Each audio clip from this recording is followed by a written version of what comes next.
Hello guys, no guessing to what I'm doing now. Yeah, so it's leaking from the bottom, so as soon as the thermostat opened, you can see it's all wet down the bottom there. You'll see it more clearly when I get out, but all the side of the radiator is all corroded. Most of you will know you can get an additive that you put in, a stop leak stuff. It's basically it's just like a bit like caulk substance. You can get it on a bar, you can get it in fluid, and you just well, the ideal thing is to take the radiator off from the top hose and pour it in there directly into the radiator. Then you run the engine, the pump circulates the coolant through, and then these bits wedge into the holes and seal the hole.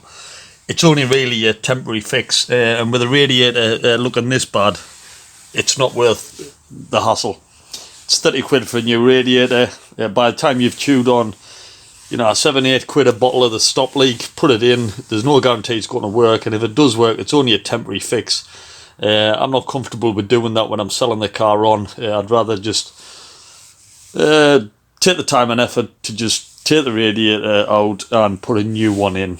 It's job done then, peace of mind, it's sorted, because this radiator is in a bad state, so it's due a replacement. Little bit extra expense, however, what I use on cost of the parts, I save in labour because I'm doing the work myself, so for 30 quid and a couple of hours work, I'll have this swapped over. So I look forward to some more videos as I progress through changing the radiator. First thing is to take the top cover off here, take the front off there, and then start draining the coolant. Dilly dilly. Okay, bit of an update. So you can see I took the headlights out. This one literally just pulled out and just disconnected because at some point this has had some front impact damage. We can see by the number plate there, cracked. Some mounting points here which is snapped off, what fixed onto there. The fixing was still on, it was just snapped off from there. Same on the other side. Headlight mounts were smashed. There was a temporary repair on a headlight mounting here. There's one of the brackets. It's just plastic, they're brittle, they're just easy snapped. So any impact on headlights and you will break the mounting points for them. And then the rest of that was held on with cable ties to hold it in position, so I've cut all them off. There's another mounting point here for the headlights which is snapped, same on the other side. Mounting points here for the headlights, snapped, same on the other side. So I'm just going to now take off the whole front bumper, which doesn't take long, and hopefully do some gluing to these mounting points for the headlights to get them situated in there securely. It's the best I can do. The only other option is new headlights. They're not that expensive, but we know already I've spent quite a bit on this car and I don't want to spend too much more. Otherwise it's going to get to the point of not making any profit. Yes, it'll put it on the road for somebody, happy days, but I'm not going to make anything on it. And that's what we're after really. So to that end, I'm just going to do the best I can to get these headlights put back in securely, but without purchasing new ones. As we know, I cleaned them as well. So there we go. Anyway, so I'm going to take the front bumper off. It's quite a simple, it's pretty much generic to all cars. Inside your rear arch, you've got screws to take out there. On the Golfs, you've got another screw under there which attaches it to the wing. So you've got to take that one out. Take your headlights out. Obviously the mounts on the front there, they're off. On some of the other Mark IV Golf, certainly you've got some other screws in here, which when you take the front face of that off, they're quite evident, but you haven't got them on these ones. And then there might be a couple of screws underneath, and that'll be it. The thing will just slide off. In some instances also, if we take this off here, there may be, that's just for the slam panel. So again, sometimes you can have something screwed on inside of here as well. There is a screw there, but it's for part of the slam panel behind, so there's nothing in here that I need to take off. That'll stop the bumper coming off. That's pretty much it. What else we got? Yeah, again, I mean, that's snapped off there, but hey ho. Yeah, so I'll get this bumper took off. That's going to allow me to get all these mounting points sorted out for the screen, and also give me better access for the radiator. I'll probably end up taking the slam panel off as well, which is only, once I take the bumper off, I'll be able to see where the bolts are for that, and then you take them off here as well. And then that's basically the whole front end off the car. I'll be able to work on the radiator really easily then. If I didn't need to go through the hassle of taking all the front end off, you can actually change the radiator in situ without stripping it down this far. But because I need to look at other stuff, I might as well just take the bumper off. It doesn't take that long, and to be honest, even if you don't need to take the bumper off, you're better off, because the time you think you're going to save, it just makes the whole work more fidgety when you're replacing the radiator. Bearing in mind this is an aircon model. Yes, we've got the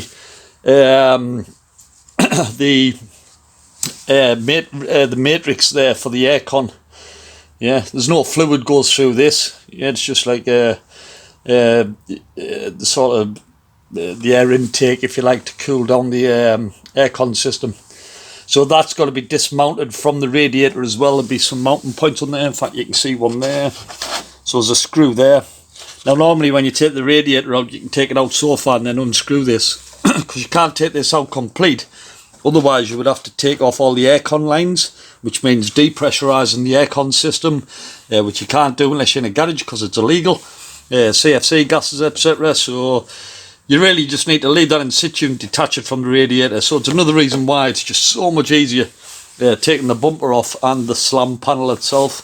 So next video I'll have the bumper off, the slam panel off, and then we'll have access to the radiator to remove that from the slam panel itself. Dilly dilly. Okay, so front bumper off over there. Yeah, so now to take the slam panel off, so we can see the this is just polystyrene here, so you can see where the impact damage is. So we'll just take that off. So take the slam panel off, just got to undo them bolts there. There's normally one on the side, where's the dart?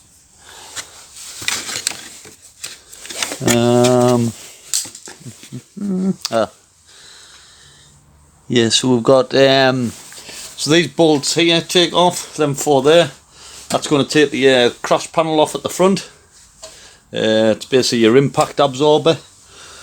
So a bit of a crumple, so that would just crumple on impact that and stop any chassis damage to the chassis leg. So we'll just take these bolts off there, same on the other side. That'll take that part off. Then as I say, at the top of that there'll be some bolts holding this. It's on there, so it's on part of this bracket on here, so I take them off there. That'll release it, the panel from the front of there.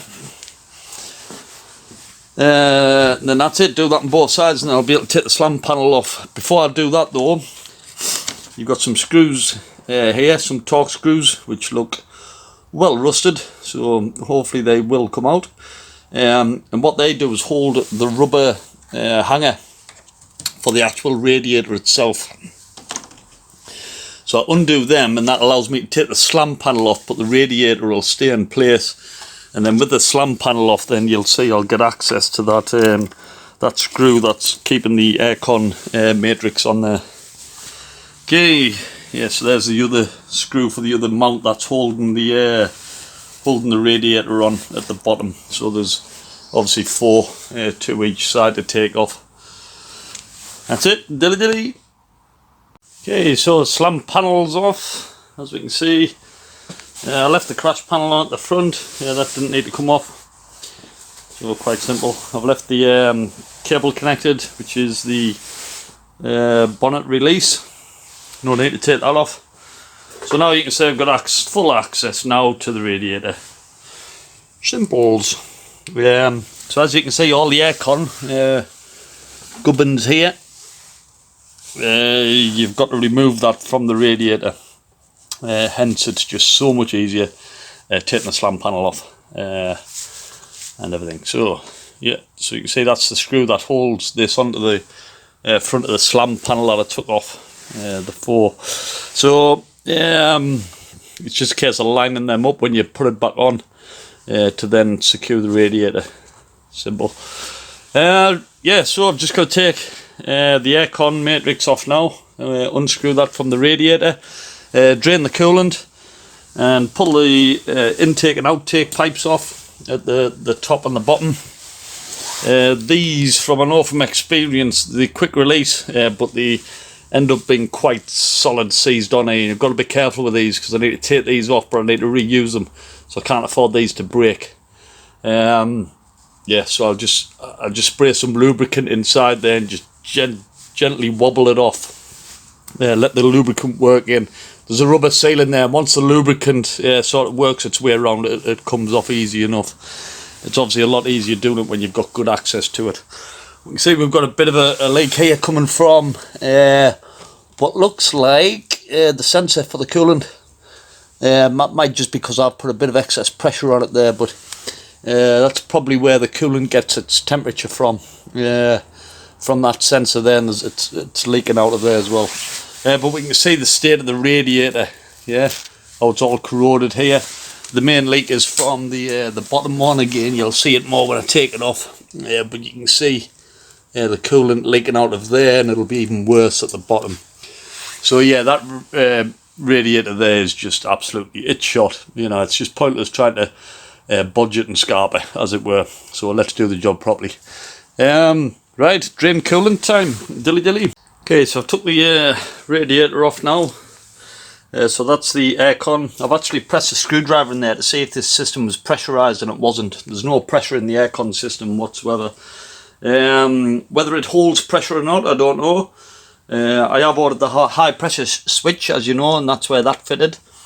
But again, I'm not going to go through the expense of recharging the aircon system. I'll just get it through MOT, but I will let the prospective buyer know that it does need recharging. Whether it'll be successful or not, I don't know.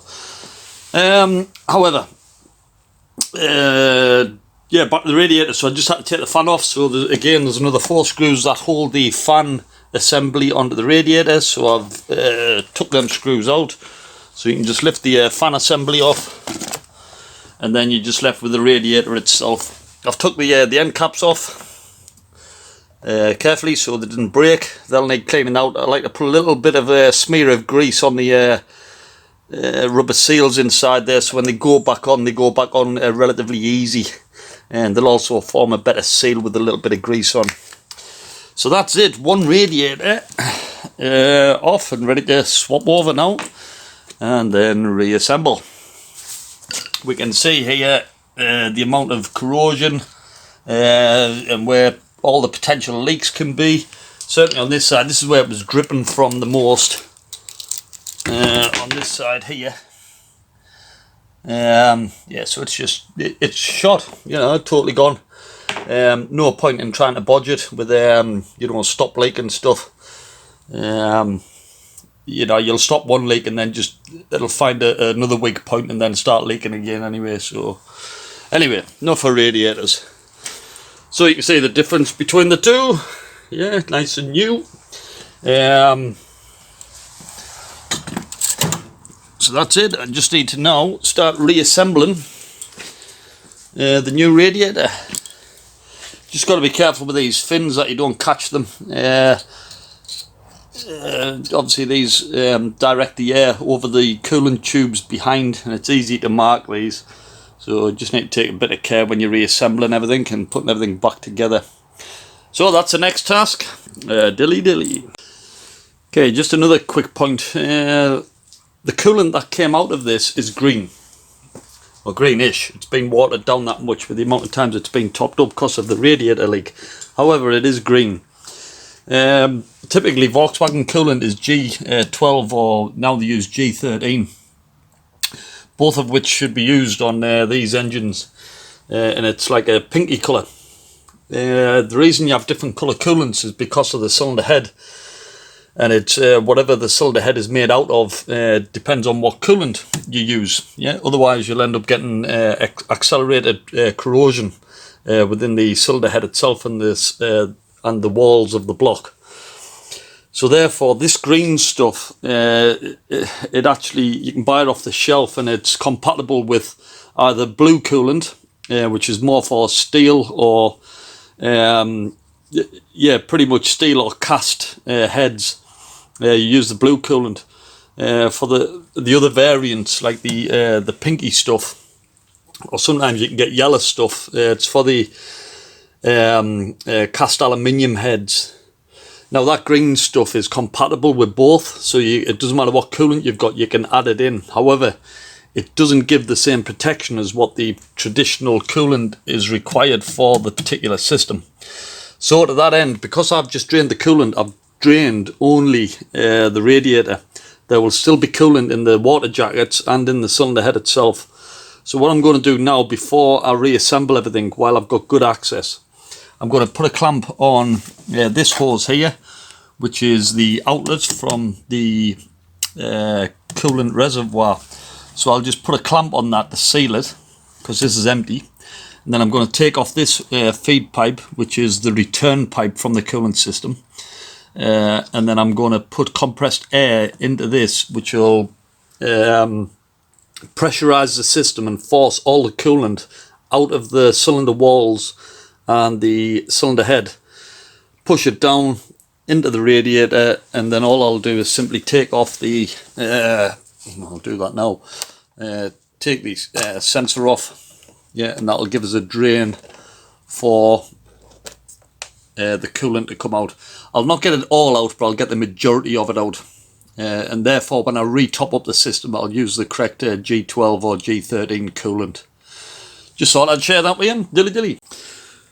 Okay, so I'm back together to the point where I'm ready to top the coolant system up. I've already put some in, so I'm going to run the car up in a bit. And some models, you bleed it from the heater intake for the heater matrix. Yeah, you would just undo the quick release clip, pull it off, and then top your coolant up until you saw coolant coming out of here, and then push that back on.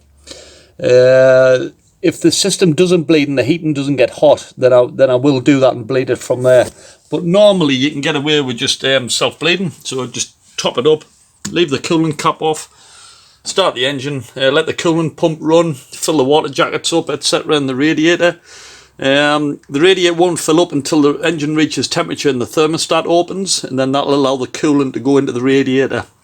And then hopefully we'll have no leaks. And that's why yeah, this leak wasn't happening really until the thermostat opened, so the car had to get up to temperature before it leaked. Therefore, when it was cold and it had stopped leaking, it looked like there wasn't a leak from anywhere on the engine, because it was in fact coming from the radiator. Anyway, so these, so that's just below minimum now, so I'll start it up, and that should draw in more coolant, and then I'll just keep topping that up. Once it gets to temperature, I'll then seal the system, close the cap, and then see if I've got heat coming from the heater matrix inside the car. Dilly dilly. Okay, so the car's running up now. Coolant level is just above the maximum. So I'm just waiting for it to get to temperature. I'll drop the cap on now. When it gets up to temperature, the thermostat should open.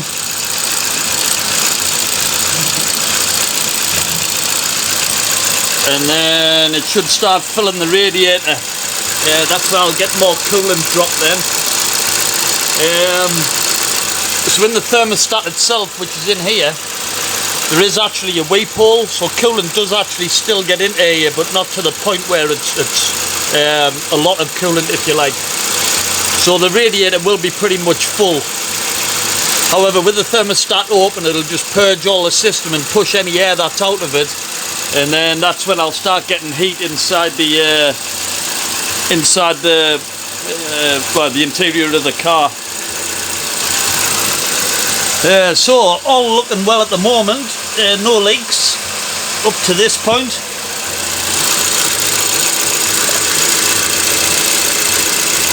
Radiator pipes are still cold, so we're still just waiting for it to warm up.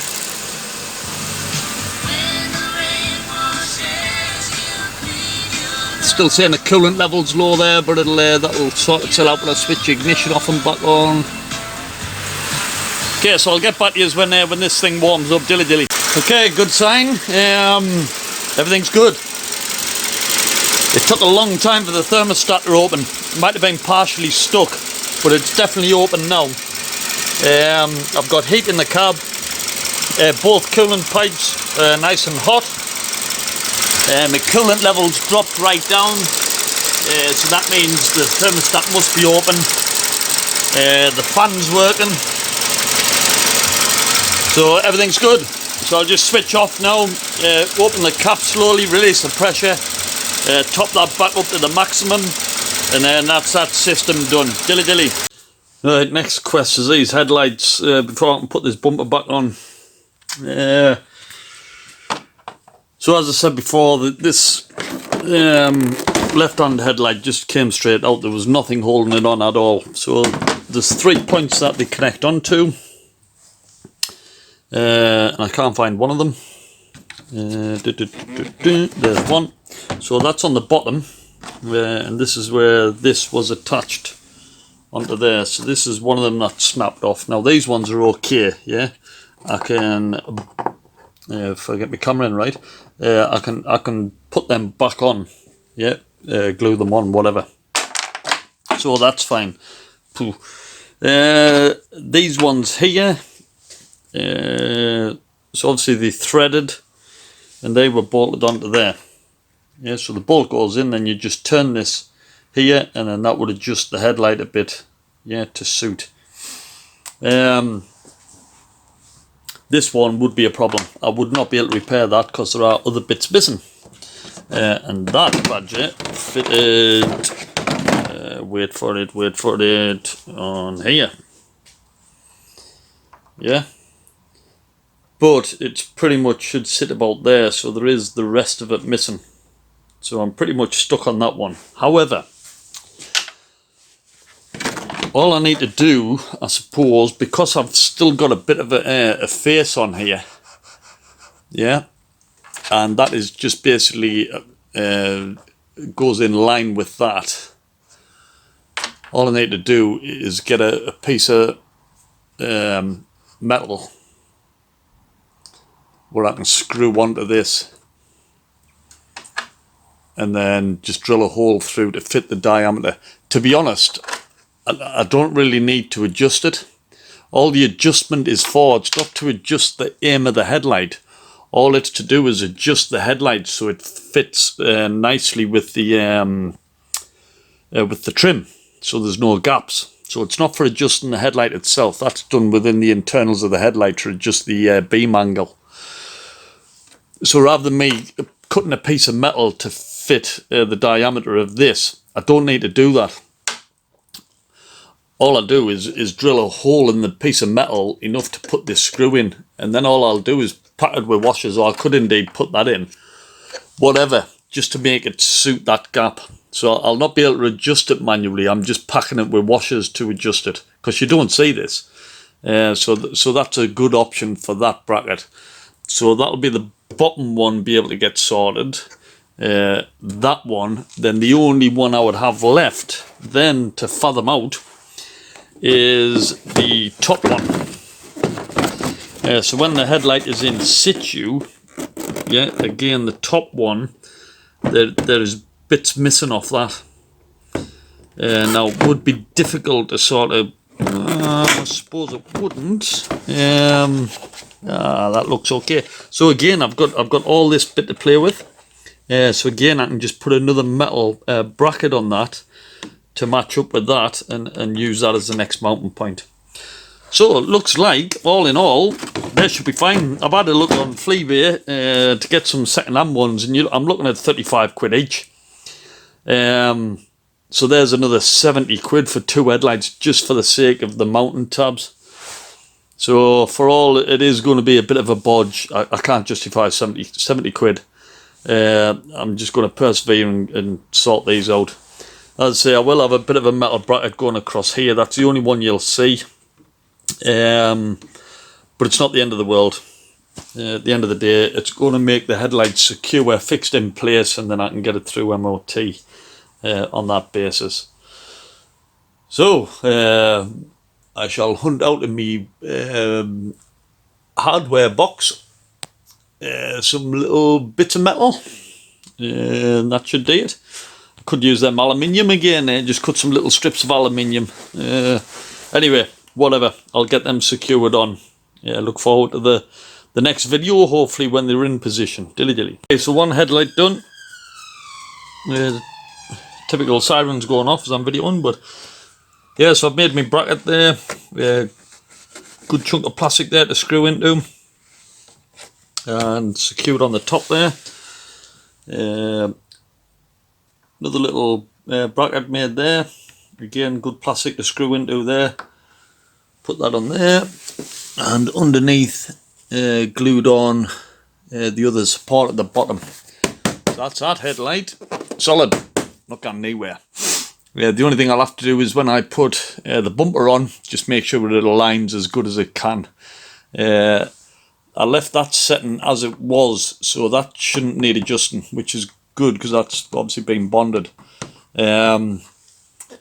It'll only be, if anything, this one that will need adjusting just to bring it out a little bit, in which case I can just put bring it out, putting washers behind this, and that'll be fine. I can just do away with that plastic. That's just to make up the difference on the screw.